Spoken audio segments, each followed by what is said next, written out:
Hey everyone, welcome to the HockeyBuzzcast. I'm going to just talk for a second, but Russ is going to be here shortly, so don't panic. It's okay. He's going to be here. It's all fine. No need to panic. We're all good. Alert the media. Man, I don't know about you guys, but I'm beat up. I'm really beat up. This has been like a hell of a couple days, like a hell of a week. Like basically, what the draft was last Tuesday, so we're 6 days out now. Yeah, everything was really truncated, and it was funny how there was that initial rush. I know Cap Friendly had it broken down. There was 81 signings on Friday, 39 on Saturday, 11 yesterday, and 2 today. So they did get a lot of business done on the first day, but I don't think that it really filtered out the way a lot of people expected. Yeah. No, in terms of dollar amounts as we expected because of the flat cap. Right. We'll get into that for sure. As a little preview, I am as a little pre-show here. We got a puppy yesterday. Oh. Yeah. So a corgi, just like right along our tradition.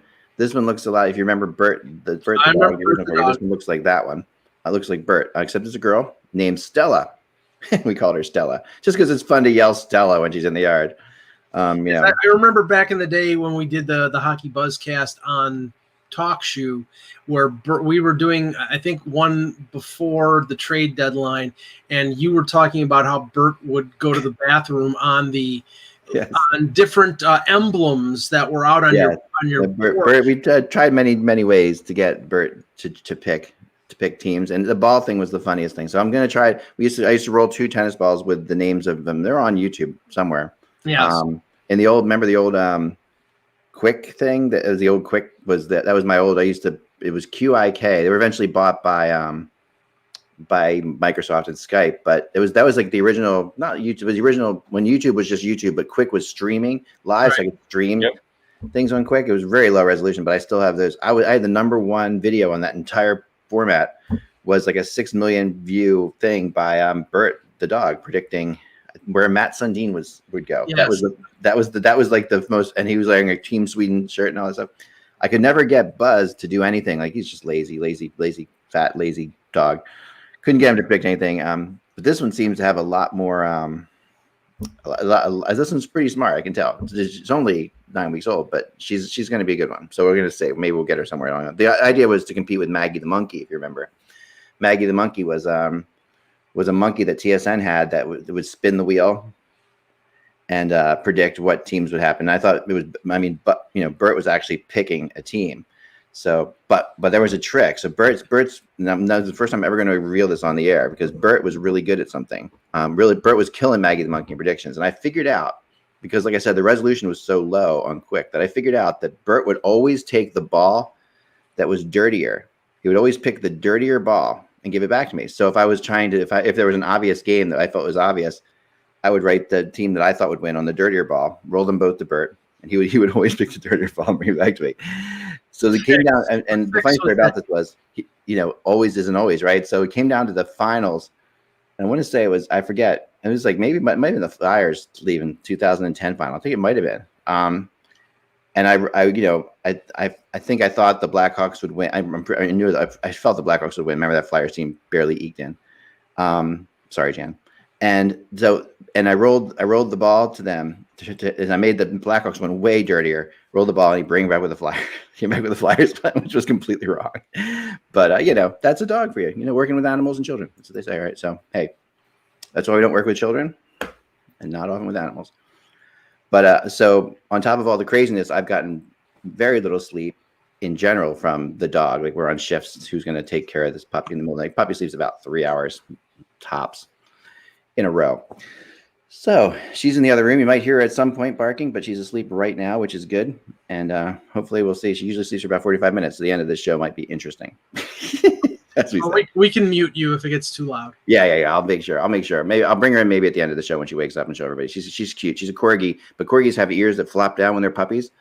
But in order to get their ears to stay up, they tape them when they're puppies for about a week. So she has duct tape around her ears right now, like holding it up like this. She's pretty miserable about that part of it. Anyway, let's move on. Let's do the show because we've got a lot to get into here. All right. It is the 12th of October. That is true. Russ will be here any second, so he'll jump on. Hello, Hockey World. It is Monday, October 12th, 2020. I'm Michael Agello, and happy Thanksgiving to our Canadian watchers. I'm Jan Levine, and happy Thanksgiving, but also happy birthday to my mom as well. Excellent. And I'm Ekman. You're watching HockeyBuzzcast on HockeyBuzz.com. This is the podcast that comes every Monday through Friday at this time to fill you in on the comings and goings in the hockey world. And a lot's happened since we talked, guys. We'll talk about things that happened on Saturday, things that happened on Sunday, and then we're going to get into things that are happening now. And so now it's really there's a lot of stuff going down, and I think everything has to start today with Taylor Hall. I think that's the discussion, because not for many reasons. One, for what happened. Two, for what it might mean moving forward. And three, for how it has delayed some guys' signings until today. So, but starting off, Taylor Hall signs. I wish so much I could show you my text messages from certain people in the league that you guys would know, and the WTFs that I got when Taylor Hall signed with the Buffalo Sabres. Just like how is this possible? And I also, one of them actually told me right away that I heard it's it's like they said to me immediately, they're like, I think that it's a 1-year deal for $8 million. And I'm like, that can't be true. Like, it was just one of those things I didn't go with, because no. And he said, yeah, I don't think that's true, but someone just said that it's a 1-year deal for $8 million, that kind of thing. Mm-hmm. So he signs a 1-year deal in Buffalo. The strategy of which is fascinating to discuss. Let's think about this for a second. So, okay, but this was my immediate thoughts when I heard this deal, and it's been sort of confirmed by the reporting after the fact.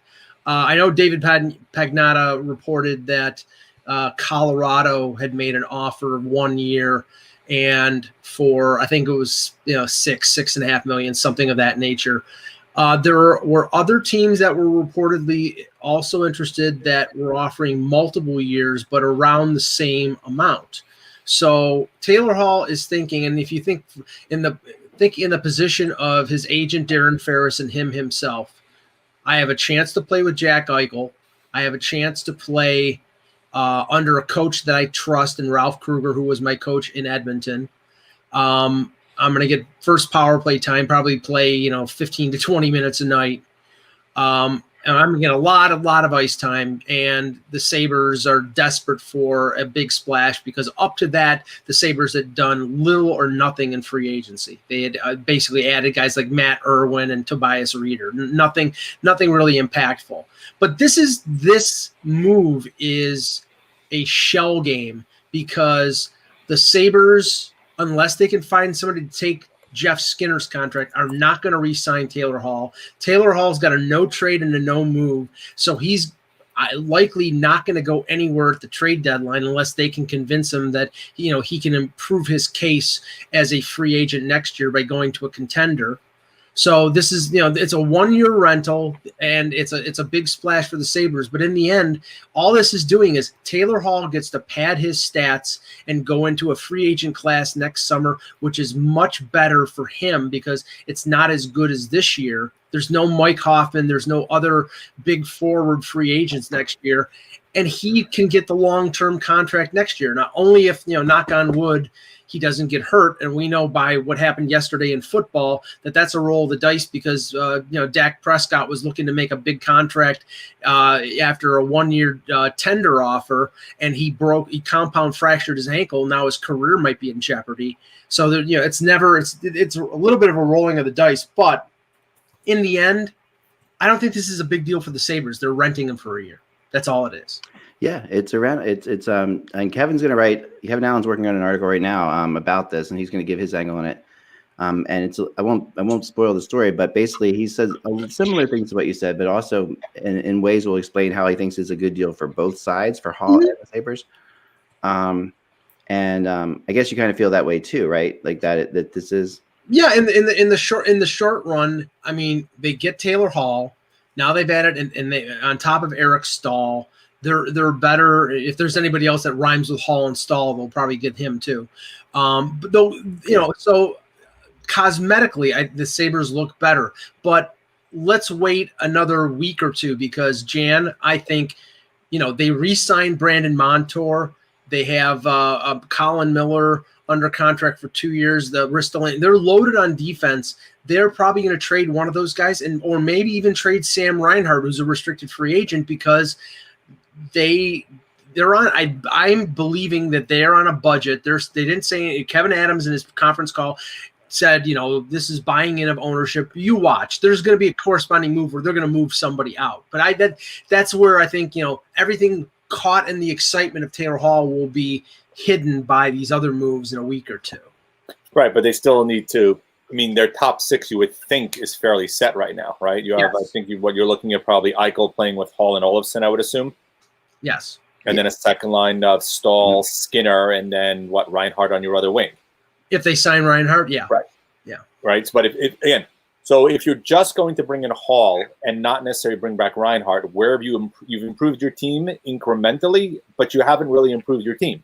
Exactly. You've got an incremental, right? So if that happens, your initial bluster that you're getting from, hey, you signed Hall and you're going to basically get the benefit of playing with Eichel gets blunted by Reinhardt. You're going to have the same criticism that's been going on since the beginning before you even signed Hall. So to me, it seems kind of foolish if you're not going to go the direction of bringing back Reinhardt, because your bottom six is still wide open in a tire fire right now. I mean, what is your bottom six there?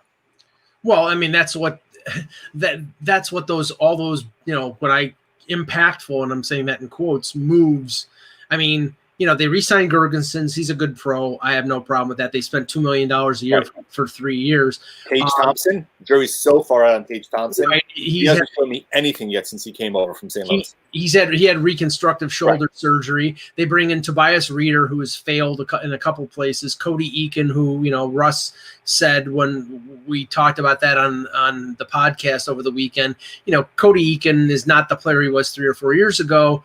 And I don't know how much he may be a good 3C, but and then they added Brandon Davidson and Matt Irwin, and it's like, so nothing really impactful other than Hall. And if, like I said, if it's being used as camouflage, if it's being used as a smokescreen to the other moves that if they would have done them and not signed Hall, they'd be ripped and raked over the coals. We'll see, but I'm waiting for that other shoe to drop. Well, I mean, again, Eakin is decent, could be a decent penalty kill, right? You could have Eakin and Reeder as a third line. To me, kind of more fourth line, but I could see Eakin as your third line center. Granted, he's had some moments, but if you don't bring Reinhardt back, then again, I wouldn't say you're back at square one, but you've regressed to a certain extent compared to where you could be based upon bringing Hall in, and then also what kind of play you're going to get between the pipes. To me, is probably the bigger question, which is the big unknown there. We've expected for a while, what are you going to get out of Hutton? What are you getting? Can Ullmark be a guy who steps up? So far, they've each had their moments, but the lack of consistency to me has probably been the more apparent situation there than anything else. Well, Ullmark is still unsigned. But I think you'll probably bring him back as an RFA. Oh yeah, no, but even with him there, I mean, Carter Hutton is terrible. They brought in Jonas Johansson last year, and he didn't really step up and do anything. I mean, they should have been in the goaltender sweepstakes, and maybe they will be in terms of a trade. I don't know if Buffalo could conceivably be a landing spot for Marc-Andre Fleury. I would think Fleury would. Find out. Who are you giving up from, though? Well, but first of all, I'm saying he would probably block a deal to Buffalo. Yep. But there are other goaltending situations out there where there's would Calgary now move on from David Rittich because now they have Markstrom and they don't need a $2.5 million backup goaltender? I mean, maybe. There are situations out there where, but is he better than what you currently have? Right. I mean, we're hearing reports that Corey Schneider is signing with the Islanders. Does that mean that Lou Lamoriello is going to trade Varlamov because he's got Sorokin as the number, or are they just bringing in Schneider as the third goalie? I think he's the third goalie as of right now. I mean, again, the speculation seems to be from a lot of Islander fans is that it could result in Sorokin opening the year in the minors until he acclimates to playing in North America, and then they call him up. I know we've talked a lot about, there was questions initially whether or not Sorokin would sign because he was concerned that he wouldn't be the backup, right? And now, in essence, if you're going to have Schneider come in and be the number 2 initially, now you're setting Sorokin up to open the season at Bridgeport, which we all thought was not going to be the case. and one potential adverse factor for him coming over and coming on board to sign with the Islanders. Now, Russ, I'd be surprised if Corey Schneider, with these rumors are true, gets anything more than the veteran minimum, because he didn't really show that much over the last couple of years and was back and forth between Binghamton and the Devils. So I can't imagine him making any money on a deal. No, and he doesn't need any money. This is about Lou giving him a chance. Yeah. I still don't know if that will mean Sorokin starts in the A. A lot of teams are going to carry 3 goalies. I just think he's going to be there just in case. I don't know if it really changes the NHL look, but I will tell you this: Islander fans are frustrated because even though Lou said he's going to take care of his guys, they see open cap space. It's not like Pulock and Tage are going to take up that cap space, and they're going to be frustrated when the Islanders don't spend to the cap. Yeah, no, you're right about that. I think that the other thing you have to look into here is, a lot of teams are going to have 3 goalies. If you're going to have a third goalie, if Lou's going to have a third goalie, he's going to have a guy he's really familiar with and trusts and is comfortable with, a guy he's worked with before, right? And then also a guy that if it gets to the point where Sorokin takes over and is the guy, makes Varlamov dispensable at the deadline or some situation like that where he could actually. I think you're depending on Mitch Korn, which he could. Reviving Schneider, right? That I think that very much remains to be seen, given the injuries. No, it does. Schneider the last couple of years. Options, and Schneider's not going to cost much, and he's going to come in there and he's going to be the guy who's going to give them, and Lou knows Lou hates unknowns. He knows exactly what he gets, and a third string goalie can be a tricky situation. You got to deal like you saw like Lundqvist last year as a third string goalie. Granted, he's not like a typical third string goalie, but you see like. It creates, if you have 3 goalies, you can create problems. There's only 2 goalies that can be on practice at the same time. There's only 2 goalies that can be on the ice. You don't have to worry about any of that with Corey Schneider, right? You don't have to worry. He knows where his role is. He knows what he's about.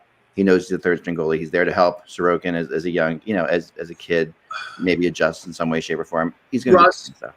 Russ, before we move on, what did you think of the Hall signing with the Sabres? Well, I know everybody's thought is, well, you got to look at the Sabres as a playoff team, and oh my God, no. I don't know about that because I don't know if they have the goaltending or the defense yet to back that up. I think they'll be more exciting. I think you can make the argument Skinner will come back, but point-wise, but I don't know if the rest is there. So I think it's a good signing if you want to just wake up the fan base. But again, this is when a team does a signing like this and it's not long-term, there is a message there. And the message there is, hey, he's going to be here for the year. And if we don't win it this year, he's not going to be there next year. And so that's, as a fan, you're like, okay, it's going to be great to have Taylor Hall. But I could tell you as a Met fan who they've signed 1 million guys over the years for 1-year deals, that falls flat after a while. So I'm not sure this is going to fully energize the fan base. Yeah, and the 2 big positions of the offseason were 1-year deals. Right. Eric Stahl's got a year left in his contract, and Taylor Hall has signed a 1-year deal. So, like I said, I think this is cosmetic. I think it jacks them up. It gets people. People are excited. People are talking about it here. But just think, if Hall is a one and done and walks away after scoring 45 goals playing on Jack Eichel's wing, then the only thing that it accomplished is placating Jack Eichel to say, okay, we brought in somebody and he was good, and we challenged, and then Eichel will be pissed off when he walks away in free agency. So we'll see. Yeah, it's one of those things where, if I'm a season ticket holder, it's like, okay, yeah, I'm going to get to watch Taylor Hall, but did my team improve? How much did my team improve? Like, what is the plan here? That's what you have to still look at, and it's incomplete.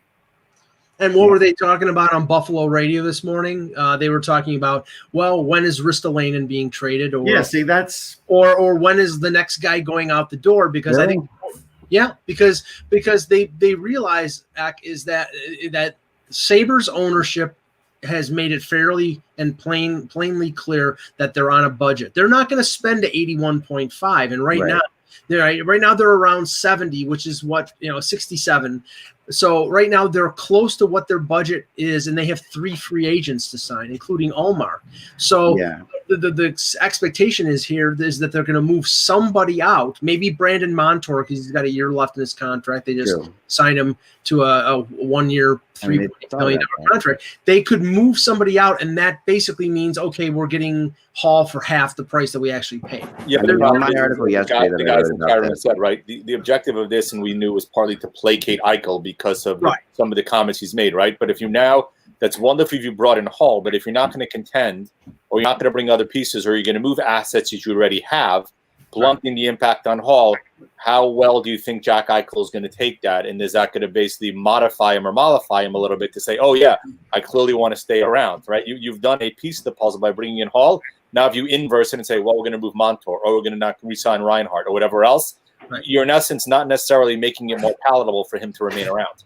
Right. Now, I have one more thought about the Isles, and just a quick one is, Lou always brings up the differential, and maybe even with Sorokin, the differential goes down even a little more, but that's still not going to produce enough goals in the end. Like, at some point, they have to look at increasing production. You can't just worry about lowering differential every year, because at some point you're still going to get less production than you thought you would, and you're going to, your team's going to stop as a result. They went pretty far this year, but again, they went really far, probably to the end that they could go to with the fewest scorers they could have. Now, with Hall signing, you think that there's probably going to be a domino effect with the other forwards like Hoffman or Dadonov. Yeah. That's what I'm waiting for now, because you think that those teams that were in on Hall may be in on them. But the question is whether those players are going to be forced into taking 1-year deals or short-term deals, or they're looking for long-term. And I don't know if that market, they were paying out long-term for defensemen and for Markstrom, but everybody else was short-term, 2-3 years or 1 year.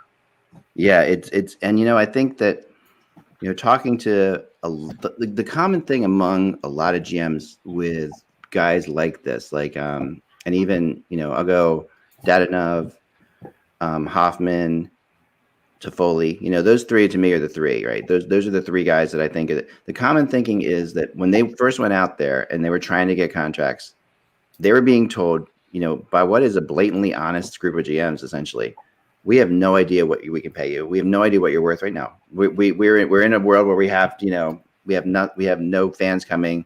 The top guys will get their money, but the message to the middle of the road forwards was just hold on and see. Like, we got to see how this plays out. And so they're kind of were expecting this in a lot of ways. It's not unexpected.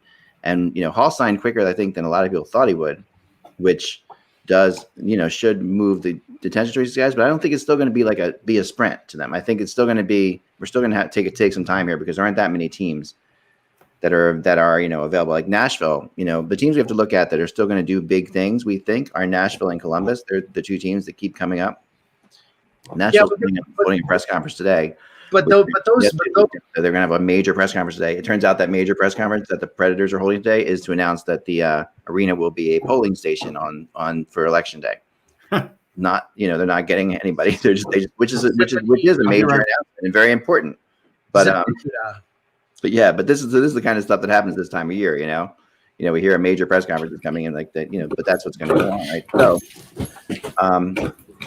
I think I've heard Dadonov's name mentioned with the Islanders a little bit today. We talked about the Islanders a little bit. That would be interesting, because, like we said, they still have guys, they still have business they got to get done. And I don't know. It does make me wonder a little bit. Like, does Lou have something in place with these guys already to a degree? I think Lou would be hesitant to make any kind of move right now, because he's got Kulak, Taves, and Barzal unsigned. Yeah. Does he have Barzal? I can't help but think that Lou would have something worked out with Barzal, or if he doesn't have something worked out with Barzal, that Barzal's totally gone. Like, I can't think. Right. It does seem like it's one or the other. It's not in his MO to just let it hang out there with an unknown. Like, Lou's not about unknowns, right? So either he's trying to trade him, and maybe that's what's happening with Columbus, which is I've heard speculated that they're trying to work out a deal with Columbus, or he said to Barzal, just hold on, I'm going to make some other moves first, and then this is what we're going to sign you for. Which would, I heard on Friday that they might be moving somebody like Leo Komarov to a team like Ottawa, because Ottawa is in need of salary, and they don't want to make long-term commitments in free agency. But Komarov's got 2 years left at a $3 million cap hit, and clearing that would allow some more room probably to get either one of Taves or Pulak signed on deals. Exactly. So one thing about Barzal, yeah.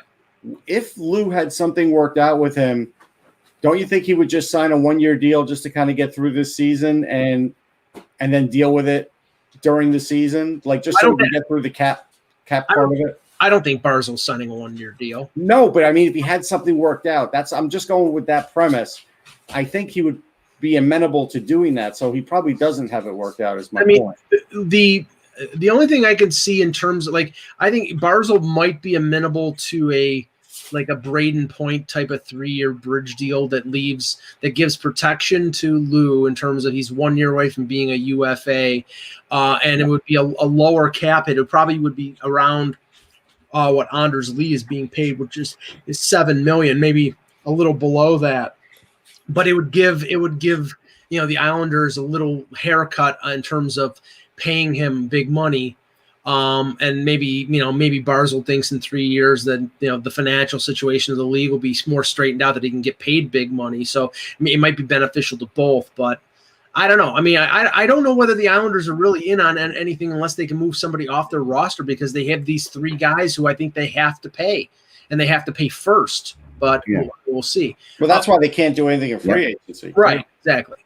Yeah, totally agree. Now, and that's part of why the rumor Boychuk is potentially going to get moved out, which would free up a ton of salary. Though I can't see teams having an enormous amount of interest in him even at a lower. Who's taking him? Yeah, who's taking him? I'm saying that's the question. Who's taking him? Nobody in their right friggin' mind. I agree. No, there's no. All right, let's get into some other things here too. So Pietrangelo. We're sorry about that. Pietrangelo. Yeah, Pietrangelo. And the drama that's playing out there, which is still playing out. Well, the drama is really not Pietrangelo. It's what Vegas has to do to fit in Pietrangelo. Well, they're not the only team. They're not the only team interested in him, Mike. See, and if we reading last night, Carlo Carliacovo, who I know we all know, and a great guy, and one of Petra's biggest, closest friends. I trust what he's tweeting out last night when at midnight he tweets out, there, contrary to what you're hearing, there is no deal in place. Right now, and that is real here, and I'll tell you why I think that's real, because McCrimmon has been very much getting on the wrong side of a lot of people here, and just because he's in a weird spot, right? And he's trying his best to play this against that, but the mistake he's making, and as a new GM is this: everybody knows what he's got to do, so it's not worth hiding or trying to trick somebody. It's basically just listen, everybody knows it. So the idea of I heard, why we had so much confusion yesterday with Nate Schmidt and where he was going. He was going to Winnipeg, then he was going to Florida, then he was going anywhere. Mm-hmm. Was because he's been telling people, basically, from what I was told, that, that he would call up somebody and say, would you like Nate Schmidt? And the guys and the other GM would be like, yeah, that sounds great. What would it take? It would take this. They go back and forth. It's like, okay, I'll get back to you. That sounds good. So when a GM hears that, okay, I'll get back to you, it sounds good, that implies that you probably have a deal. He's just going to get right back to you. And then when he gets back to those GMs and says, well, actually, I have another deal too I didn't tell you about before that I was working on for him. Now, that's fine, but you got to be upfront about that kind of stuff, the way you do it. There's a real specific protocol in this. So then the person's like, well, you didn't tell me you had another deal before. I could have signed a couple other defensemen in the meantime, but I thought we were going to do this. And I think he has boxed himself into a corner. And then by having that, this happened, I think, with Fleury too. I think it happened, I also think it happened with Marc-Andre Fleury in the same kind of way. So I've heard at least 5 teams that have told me that the way McCrimmon has handled this isn't the best. And, it's a tough situation, like I said. Yeah, but the issue here really is, it's he may very well have a deal in place for Pietrangelo. It's just that now he's got to make the corresponding move to open up the space for Pietrangelo. And that's not a small feat. And that's not a small feat. And like, it's funny. Everything has gone quiet in terms of Fleury. Yeah. Because we heard, teams were asking for a draft pick on top of them and retaining 30% of the salary or 33% of the salary, and that they need to clear the cap space, as much cap space as possible. So if they're willing to trade Nate Schmidt, now this is the thing. Nate Schmidt's making almost $6 million, and he's under contract for another, I think, 4 or 5 years. Okay, I like Nate Schmidt. He's not a $6 million defenseman. So more than likely in any of these deals, and I don't know what deals that they were talking with other teams, but I'm sure as part of these deals, they're asking for Vegas to take salary back. And you know what?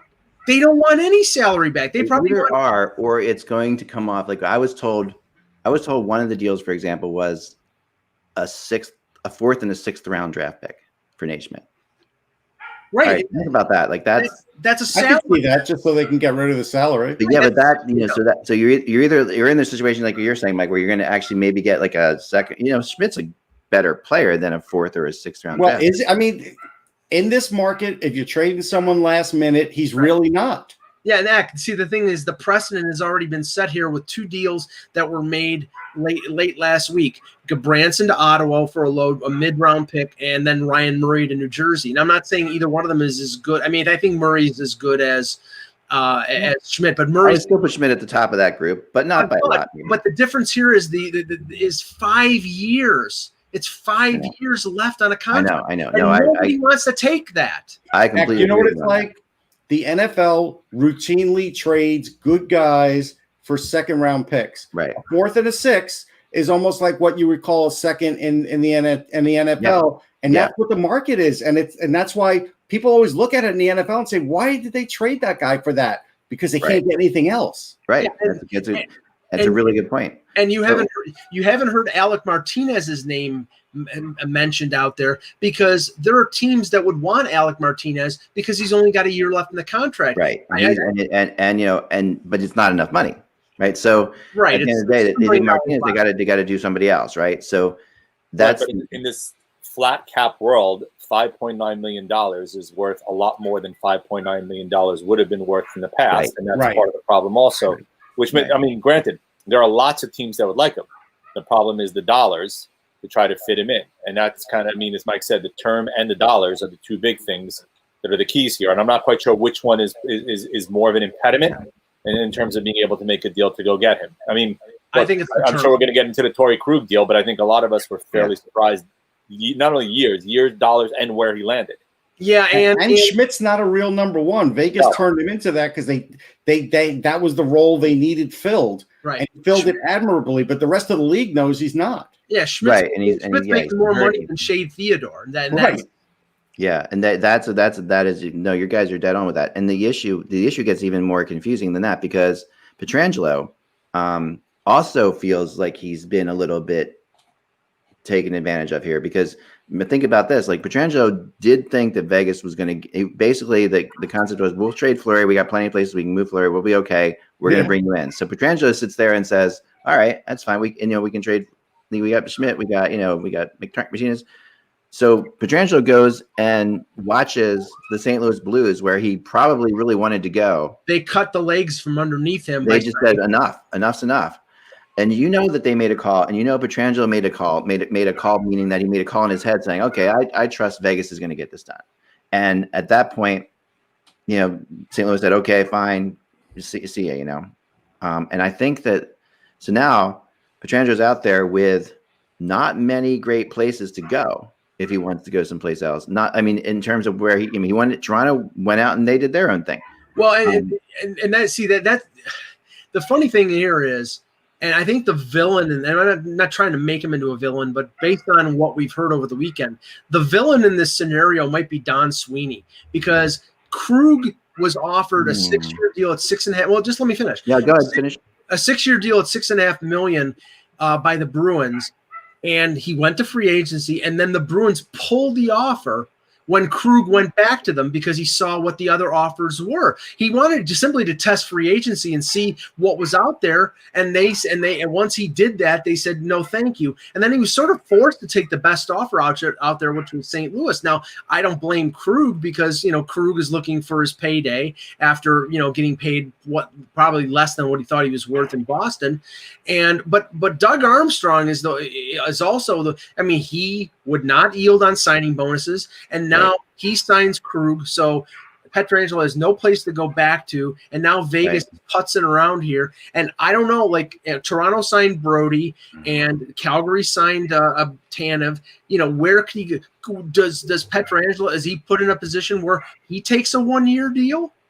Well, the problem is also with Krug, in my opinion, is not so much. Well, it's a couple of things. First of all, the fact that he went to the Blues came as a surprise. B, they gave him the 7th year also. But if you're negotiating with your captain and you're having conversations, from the sounds of it, it's almost like the rug got pulled out from underneath him, and he wasn't even informed, that say, hey, guys, we're going in this direction. It was more so I understand, hey, we don't want to miss the opportunity to get Krug. But from a negotiating perspective, A, you don't like doing that in general, let alone the guy who was one of the faces of your franchise and the guy who was wearing the C on his chest and the guy who you thought you were going to bring back, right? That's kind of not necessarily the optimal way of dealing with a guy, even if you don't want to lose the guy. And for Boston, look, maybe the offer wasn't an old offer. Maybe they didn't want to go that direction, but seems kind of odd, especially at that dollar amount, that not to go the extra year to keep a guy, because who are you replacing him with now?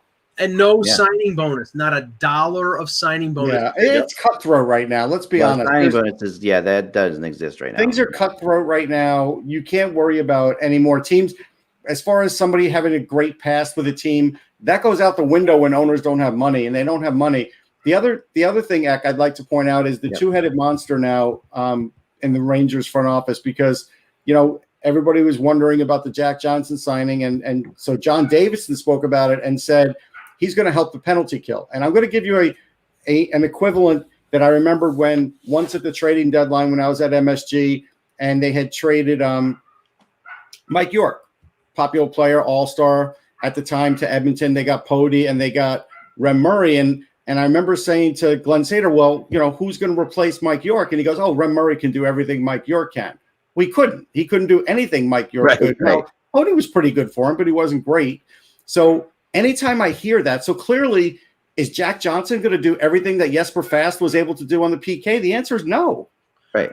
The other interesting story, there was that a little bit of breaking stuff here, actually. Sorry. The Oilers apparently have offered a 1-year deal to Foley. That's being considered. We'll keep on top of it. I'm just posting it to the blog thing right now. Interesting. I could see it. But I think it does. I mean, we are getting to the point where, and just to stay on those 3 guys for a second, Toffoli, Dadonov, and Hoffman. Yesterday, I would bet money that the Devils would get one of them. Like that makes one of those guys as a winger, to play with, to play with Hughes, right? Would make sense. But yesterday, Tom Fitzgerald gave his press conference and said, no, we're not actually we don't see any top 6 that we like at what's being at what they're asking, and again, like we talked about the GM throwaway lines at what they're asking, is in there. I still think that if this does happen, that Toffoli, Hoffman, and Dadonov take 1-year deals, and they can sit back and justify it. I mean, Taylor Hall took a 1-year deal, ran out loud. Right. Yeah. So I do want to answer Jake in the chat room. Jake's asking, well, Fast is a forward. Why would that be mentioned? Because John Davidson mentioned it. He's the one that said he's going to put a defenseman there in place for a 1-year deal to help on the penalty kill. Right. Which I kind of wrote my view, and I'm being ripped by the guys on my blog today in terms of I understand the cap is a concern. I just don't understand the direction in which they're going. And to me, look, Jack Johnson will probably help Jacques Martin implement his system. That's not a guy that everybody was clamoring to sign right away, and that could have probably waited. True. Oh yeah. Now, also hearing this that Sammy Vatanen, who's another name that's significant, talking to Colorado. Well, they just re-signed Ryan Graves for 3 years, $9.5 million. Graves today. Yeah, they did. And remember this with Colorado. Well, they have money though. Yeah.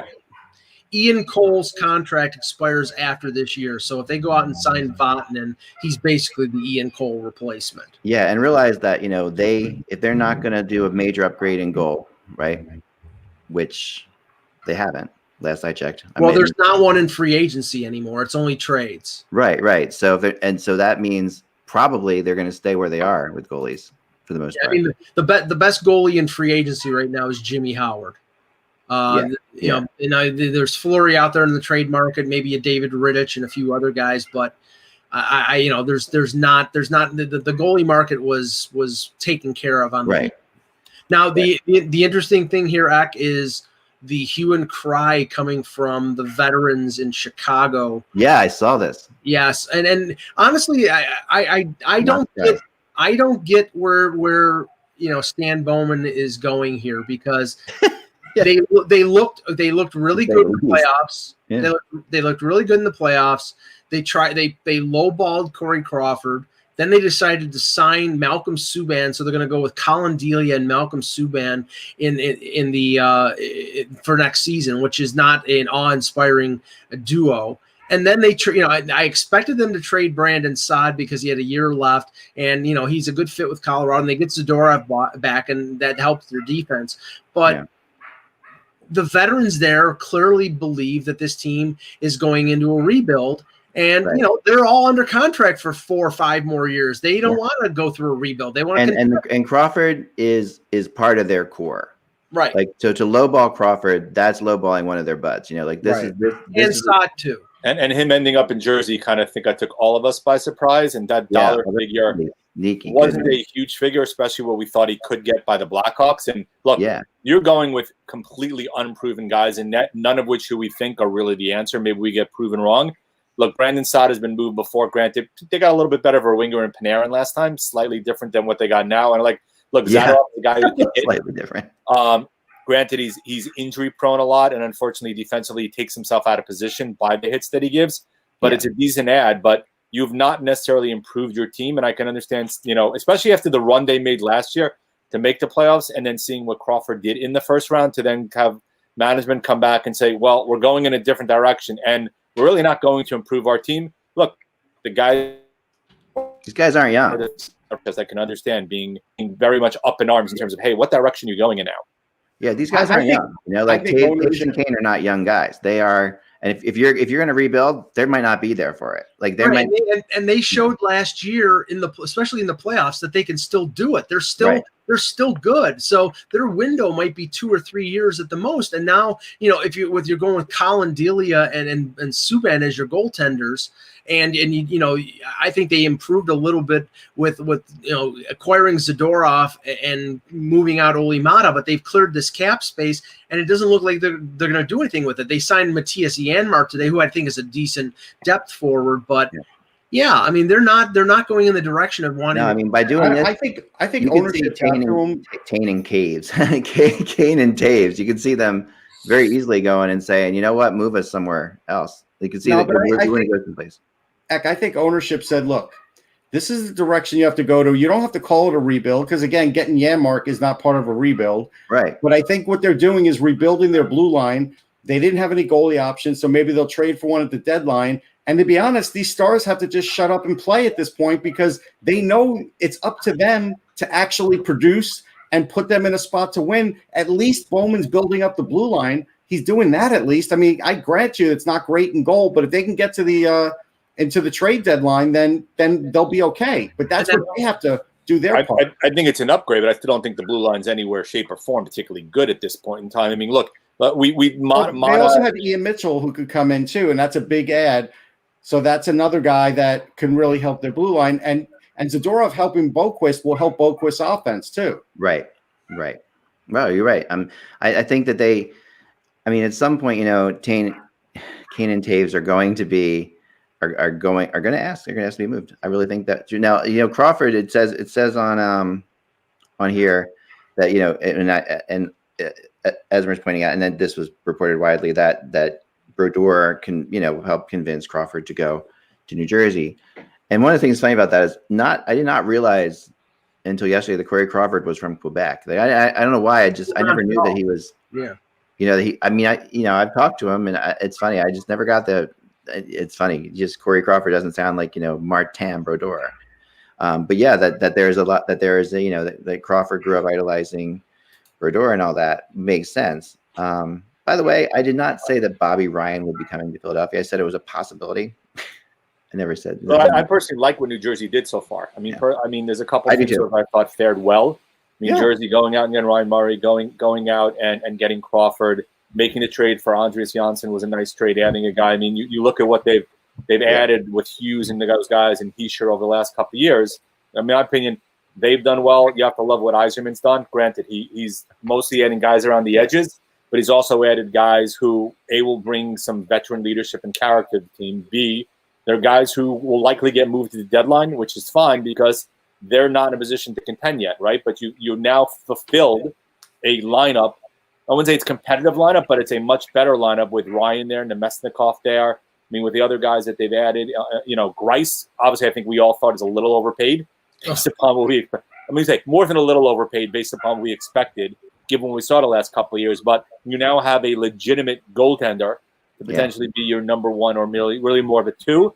But they've added a lot of guys on that team that it makes that team a bit more competitive to face and then isn't necessarily a laughing stock anymore based upon what we saw the last couple of years. Grace, What I also have to say is on the Devils' part, it's not like, they shed a bad player in Joey Anderson. These are two different players. Yep. I actually think Joey Anderson has more upside than Anderson, but he doesn't Johansson, but he doesn't have it now. And so that's the thing. He does play greasier. He's got a great shot. This is a guy who, if you put him with high caliber players, will actually surprise you and get more points than you think. But I think the change for him will be good. I think the Devils got a more playable guy now to get more points. Yeah. But I don't know if they got improve themselves in the future with that. Janssen will be a top 6 forward with the Devils. He'll probably play with either Heischer or Hughes. But and just to briefly talk about the Leafs, because everybody in the chat is asking me questions about the Leafs. I liked the signing of Wayne Simmons because it was cheap. Yeah, it's like everybody was like starting, oh my God, they signed all these crappy Sabres players. Well, here's a difference. The Sabres were playing the combination of Bogosian, Simmons and VC over $12 million last year. The Leafs have signed them for less than 3. They're depth players in Toronto. They're not top. Bogosian was a top 4 defenseman with the Sabres. VC was at times on the second line with the Sabres. Simmons was a late season addition. In Toronto, Simmons is probably a 3rd or 4th liner. VC's probably a 3rd or 4th liner. And Bogosian's a bottom pairing guy. I think they're all good additions in the sense that they paid $1 million for Bogosian, $900,000 for VC, and $1.5 million for Simmons. Those are good deals. And the trade that they made, they had to clear out Janssen's salary. And like Russ said, Anderson is the type of player that the Leafs do not have. He's a worker. He's energetic. He will run people into the boards. They don't have those players. So, I was on his conference call, and Russ, the guy he aspires to be is Zach Hyman. That was music to Leaf fans. I told you that basically Mark Yannetti of the Kings told me on the show that he wanted to draft him, but he couldn't. And he has Mikey already, his brother. He loves the Andersons because of that kind of work ethic they have. Well, you talked about last year, right, that them not being hard enough to play against, especially come the playoff time. That was one of the major – the bottom pairing and the bottom line was one of those. It was too easy to play against. Also, the blue line a little bit. Now, granted, Bogosian only wanted to go to Toronto, which probably helped. Which is weird, but weird. But again, it's a nice addition as a third pair guy.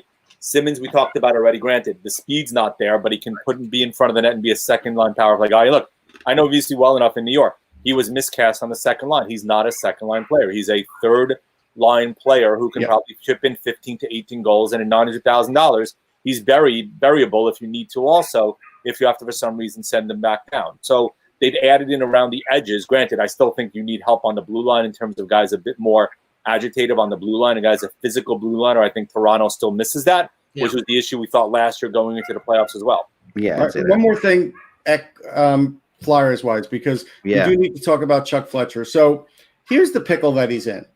We knew last year and this year, however you want to count that weird year, that they were going to have cap trouble based on the fact that Patrick's contract was up and Meyer's contract is up. Yeah.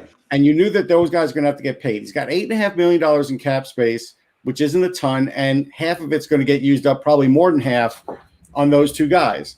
So he's been trying to prop up Shane Gostisbehere when he's talking to Flyers beat writers saying, well, yeah, he still believes he's a top 4. He doesn't believe he's a top 4 because if he did, he would be in the Flyers top 4 regularly. So he doesn't believe that, but he's trying to build his value. The bottom line is he is either going to have to make the decision to dump a player like other teams have been doing for some draft picks, or he's going to have to get somebody in trade and somehow fit him in by dumping a lesser player. But he is in cap trouble because nobody wants the players he has. Nobody wants Voracek at his contract and salary. Nobody wants Gostisbehere at that salary.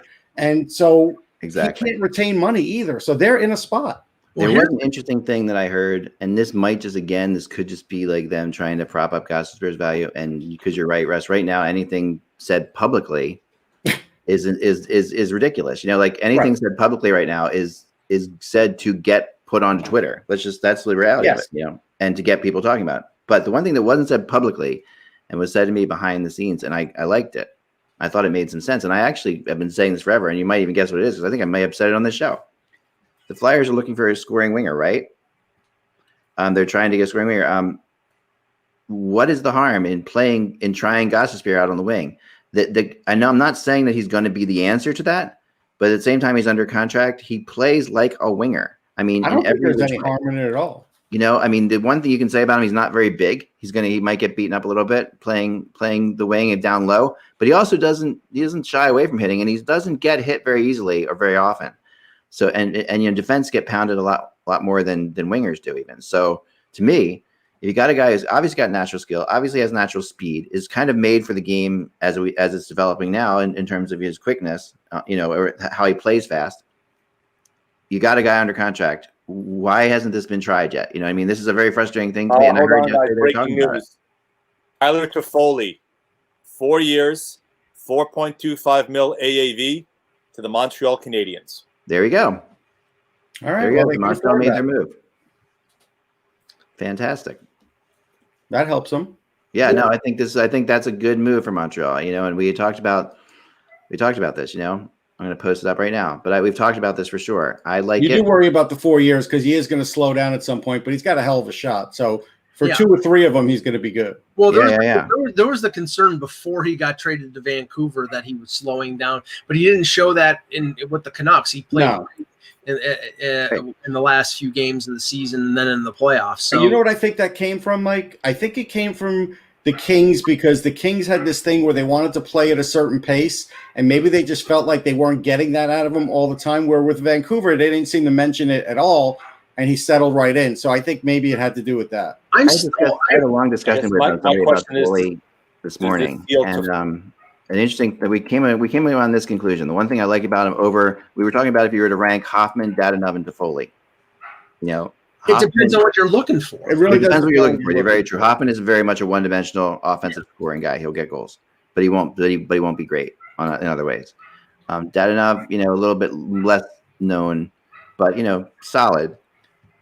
Toffoli's obviously won a Stanley Cup, but what I really liked about Toffoli more than anything else was his ability. It was what he showed for that brief stint he had with Vancouver this year. In that he showed, and this is what you always look for in like a typical second, third liner guy, which Toffoli is. What happens when they play with superior talent? And when they put him with Elias Pettersson, Pettersson makes everyone better, but Toffoli still had 10 points in 10 games, or whatever it was. To me, he showed that he can step up and play with a higher talent, which shows that there's another element to him. Well, he's always been great on the power play. I think this has to do with Julian. I think Julian couldn't deal with a guy like Hoffman, and that's why Toffoli's more attractive. Hoffman, the more offensively gifted guy out of all the 3 you mentioned, but I don't think teams believe in him. Well, I mean, I think somebody said, and it's Kevin Allen quote. I think it was Kevin Allen quoting somebody else on Hoffman. Was that he's going to score for you consistently. He's going to get your goals for you. He's going to get your points for you. But there's going to be other players on your team that are going to be almost everyone's going to be a better all-around player than him. Right. Which I think is really accurate. Mm-hmm. I mean, that really does make some sense. And that's part of not believing in him because he's just a one-dimensional guy. Right. So if you look at, to me that screams out Columbus. I don't know. To me, Columbus and Hoffman, because Columbus has a ton of really well-rounded players. Now, granted, Trotz has to play him. Torts has to play him. Torts has to play him, right? But he does make your power play better. he does give you, a sort of like, Fuda is a little bit more of just a scorer too, I think, for them, the young Fuda. Foodie. Sorry, thank you. No. Foodie can play defense. Don't play defense. And Okay, he's physical. And he's physical. Cool. But the problem here is I mean, like you said, Tivoli can play with talent. He proved that in Vancouver. The problem is Montreal doesn't have that kind of big upside offensive talent. That's their issue. Their issue is I think Suzuki is great. He's not Pedersen. Neither is Kotkaniemi. You need a creative guy to be able to create Toffoli, to be able to have an impact. That's why I'm not a big fan of the 4-year deal unless they have some sort of secret guy who's all of a sudden just going to blow. Maybe Cole Caulfield with Toffoli in a couple of years, and that will help out. But I don't know. I mean, it's right. Well, I think Suzuki's going to take a step forward this year. I think they think Kotkaniemi is going to take a step forward this year. Yeah, we saw signs of it last year. The Canadians are definitely taking a direction in Claude Julien's way, because what have they done? They added Edmondson, a tough defenseman. They added Josh Anderson, a tough forward. Yeah. They re-signed Petrie. They're gearing up to be. And they added Allen as a backup goalie also. Right. They're gearing up to be a defensively responsible team, which honestly, in this league, I mean, yes, that's the way to go, but you need to counter that with offense, and they still don't have a lot of offense. Maybe Toffoli helps there. I don't know. Yeah, I wonder if this is the last year we'll see Thomas Tatar also in Montreal. Maybe they dump him. Yeah, they do, but they obviously they'd love to dump Jonathan Drouin, but that's just not happening. But this is the interesting thing, is that right now, like, most teams that were out there in the market have expired their cap, their money. Yeah. Right. And they want to make other moves. Like say for example, Edmonton wants to, they may want to trade, Larson to clear space to sign somebody else. Where are these players going? Nobody has the teams that have cap space, like Ottawa and New Jersey and Detroit, don't want to take these players. They have their budgets, or they're not going to compete. And other teams, I mean, the only thing that fits out there is sort of, money for money deals. But these teams don't want to trade money for money. They want to trade money for nothing, so they can open space up to go sign other people. It's really a quandary. And what you'd said before, what had happened, where there was like a waiver, like an exemption for one player, then these teams might be going out there and signing players, but there is none, and there's no money. So now these players are put in a position where, are they going to sign 1 year $900,000 deals? Yeah. No, you're right. I mean, I don't know. I mean, we saw Vesey do that, right? I mean, that's what he did. I do think, even though VC didn't play, VC played a third line role in Buffalo. He played a third line role with the Rangers. I get this weird feeling that he did play with Eichel late in the season and started scoring. They might put him with Austin Matthews. That was the talk a few years ago. They had a previous role. They played together in the U.S. hockey program. Right. He's a big winger. He's talented. They might give it a shot.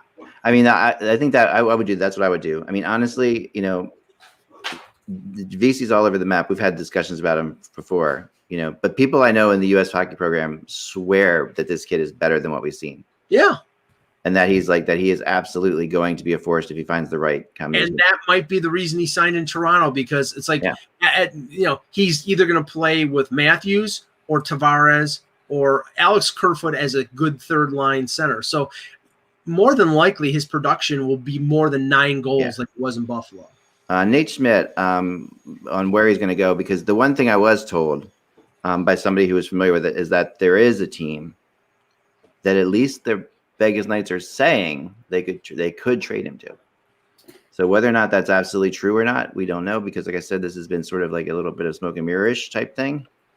But at least they're saying there's a team. And who could that team be? And I thought the Flyers jumped to my mind, of course, because they're looking, they still haven't replaced Niskanen. Winnipeg? but Winnipeg needs a defenseman. But Winnipeg, they have cap issues.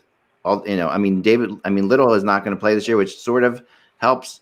It helps a lot. Obviously, he's almost the same cap hit as he's like almost $6 million as well. The other team though that really came to my mind is Boston for Nate Schmidt, and I'm just going on my own thoughts on that. This is not a rumor that I've heard anywhere. To take a step as well. Sorry, what do you think? Do you think? Boston and Nate Schmidt. I think they like the player. I don't think they would like the term. Yeah.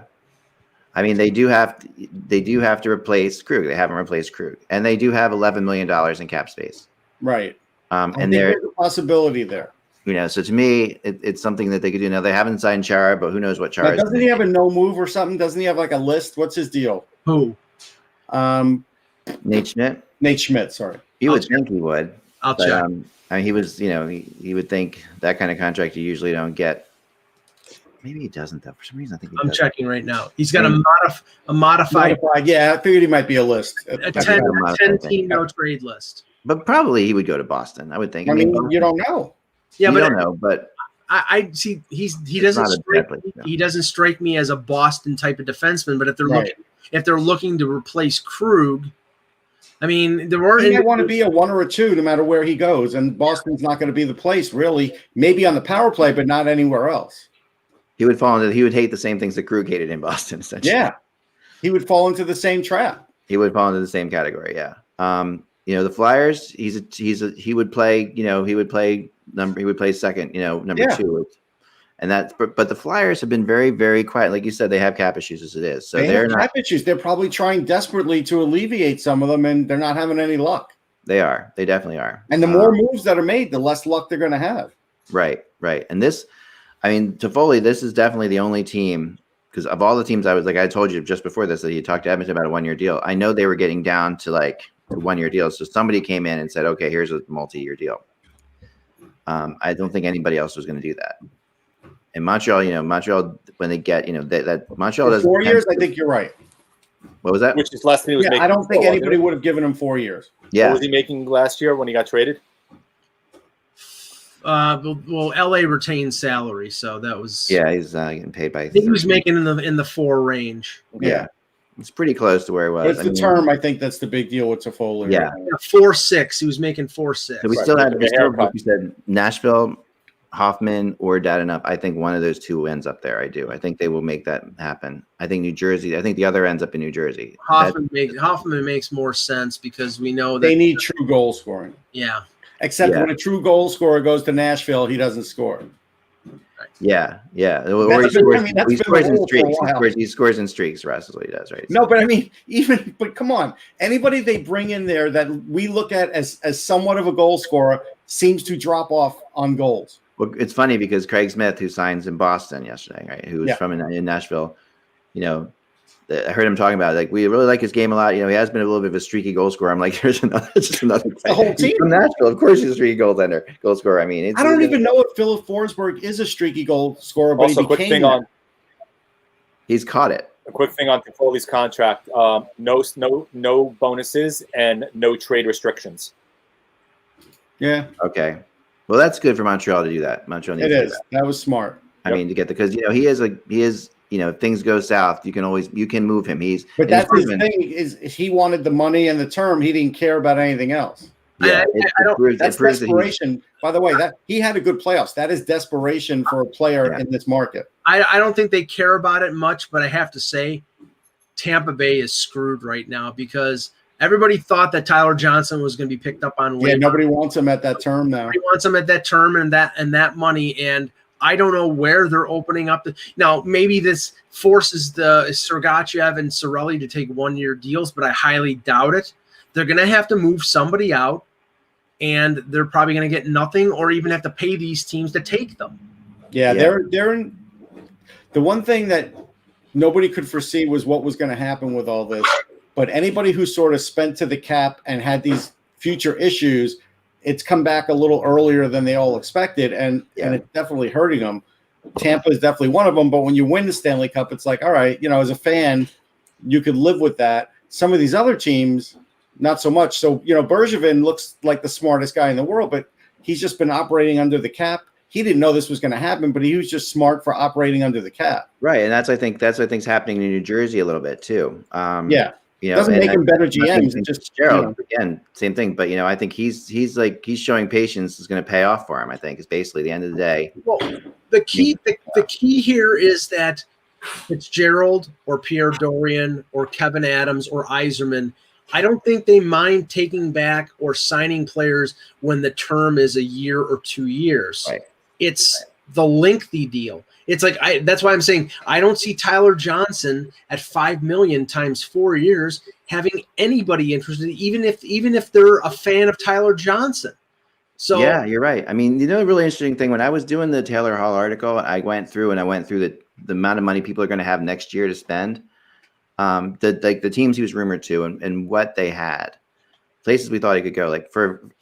Of course, Seattle opens up and they've got all their cap space, so that's something he could go and be if he wanted to. He could go there. They're going to be a dump. Seattle is going to be a dumping ground of salary. Yeah, I would doubt that they would go out. Detroit could be if they wanted to. They have $18 million in cap space and just 3 players to sign. Mantha's the only one that's going to make big money or somewhat big money, but they're not doing it. So Calgary, who I still maintain, I think is where he wants to go long term. Even more so now that I saw him do Buffalo. They have $5 million now, but next year they have $17 million, right. And Montreal, he was rumored to Montreal, right? They had $4 million now, so now they have that. When I wrote the article, so now they're capped out basically because of that deal.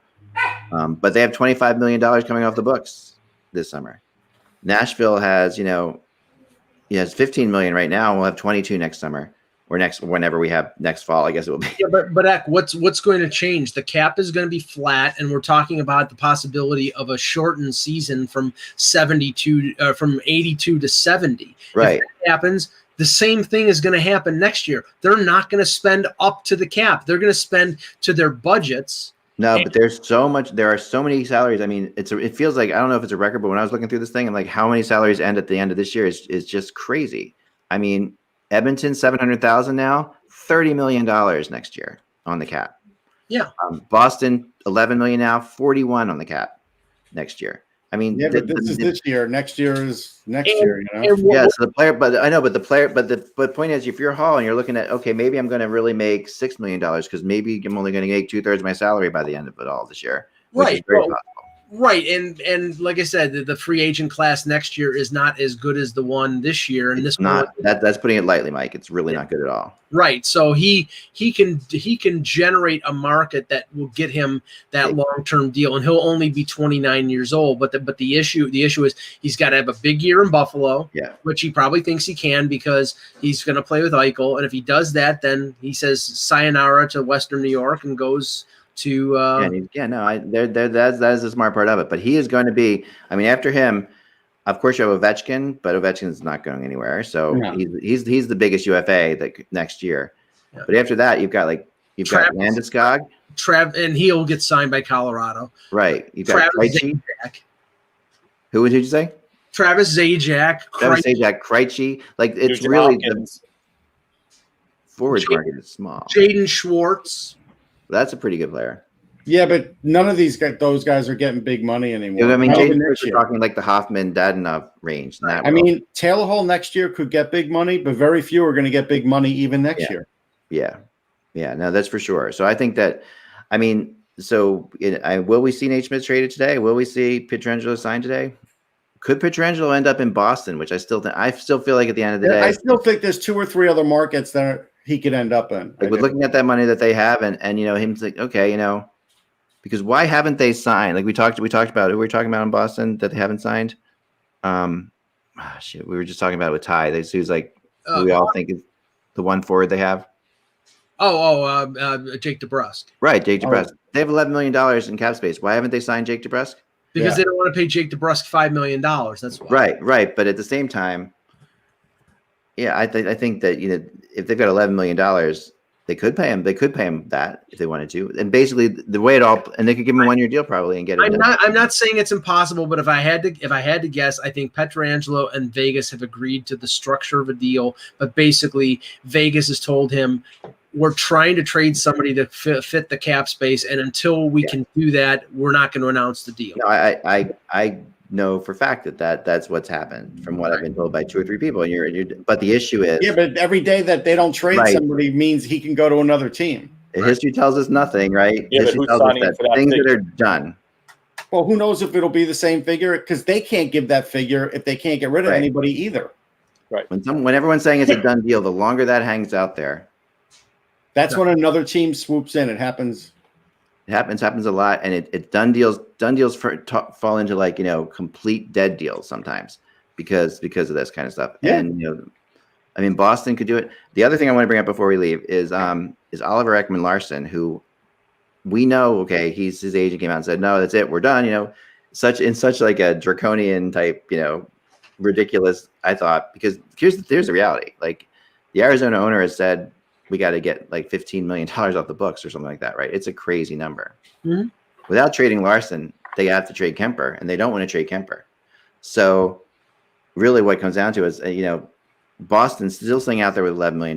Boston may have just played their cards right here and said, okay, you go talk to Vancouver, because Boston was talking, but they backed down. They backed out of it at a kind of an odd time. I really think Boston was closing in on Hall, and they thought they could get him, but Hall decided not to. I really do think that we'll find. Time will tell on that one. Can we talk about the horrible job that Chaika did, though? They have no cap space. I know. And Christian Fisher still to sign. Like, that is horrible planning. No, they are in the work, and it's amazing. It was so subtly slow. Like, none of us realized it as it was happening. It was. You're right. I mean, that's the crazy thing. Did you realize it, Mike? Mike, you probably did. But yeah, no. I noticed it rising. I didn't know it got that bad. What I'm surprised at, because they're limited on cap space, that they haven't traded Marion Hos's LTIR contract, because that's eating up. Now it's gotten to the point now where they're so close to the cap that they're actually going to put him on LTIR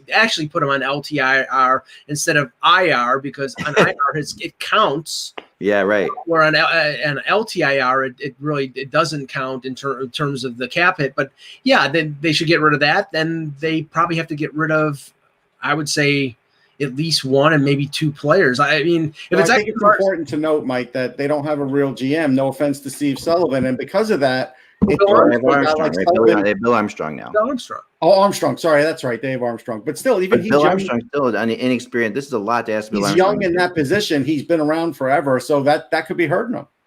Yeah, it's a really. So I think, to me, when I look at this, and a rumor came out this morning that I was talking to a guy via text at like 5 a.m. He's like, yeah, I'm hearing Ekman Larson in Boston, the negotiations are going to start up again really soon here. And I said, that makes total sense. I mean, why wouldn't they? They absolutely have to do. Yeah, there's no rule that they can't. Right. And, and does you think Ekman Larson really wants to stay there in what's going on there right now? No, I think he only wants to go to one of the 2. Right. So he's playing it out too. So at the end of the day, they're just going to have to accept whatever they can get. Right. I mean, this can play out for a while longer. It's not as if guys are signing a ton of players. They can wait a while longer. But as long as Boston is out there with $11 million in cap space, you can't tell me this isn't going to be talked about. No, but what Armstrong has got to worry about here is, if Boston is on Pietrangelo and he goes there, then he's undercut by that, and he's got nowhere. Vancouver. Right. Yeah, and then he's undercut. But what's killing Arizona is even players like Jason Demers making almost $4 million is obscene. Right, and good luck getting rid of him or Goligoski or even Yarmelson with his no move clause. He's already said he's not going anywhere. Yeah, I mean they are really up the creek right now, and it's a bad spot. Like this could hurt that franchise more than anything that's happened yet, and they've been hurt by a lot of things. But I think this is I really wonder how this is going to play out with them. And all the stuff that's going on with the building too. There's the Houston Coyotes or the Quebec Nordiques. A lot of stuff. There is a lot of stuff. The Quebec Nordiques, that'd be my pick. That'd be my bet. No, I would think Houston over for this team. That would mean a switch from the West to the East. Yeah. That would mean another East team would have to go to the West, and nobody in the East wants to go to the West. Nobody wants to go to the West, but someone would have to. I know. It would probably end up being Columbus again. Hold on. Taylor Hall, Wyshynski got a quote out of Taylor Hall about Arizona, and Taylor Hall says that the GM situation in Arizona was a little unsettling regarding his potentially staying. See, so that whole thing just scared him away. Yep. Yeah. Plus, who knows how much they were going to pay him also. So sure, but the first thing is who you're negotiating with. Well, he had some original conversations supposedly with individuals in the front office. and ownership. Whitaker was kind of basically cut out of those conversations. He was. Because of everything that was going on. Yeah, he talked to Sullivan, the owner, and the owner's son. Yep. Right. Yeah, that's not good. All right, I think it's all the time we have for today, guys. But we've got just definitely stay on Hockey Buzz. We're going to be continuing all day to update things. I get to say record numbers in the last week has been phenomenal. You guys are amazing. We really appreciate the support. And we'll have Joe Yurden on the show tomorrow to talk about the Taylor Hall. And fantastic, that'll be great. And yeah, thanks so much for your support. And I know you've been seeing our faces quite a bit lately, so we'll be back again tomorrow. And we'll see what we have to talk about then. I think we will have Hoffman. I do think Hoffman and Dadonov will go today. I do, but we'll see. They don't have to. But I just get a feeling at this point. Remember, without the buzz, it's just hockey. Talk to you tomorrow.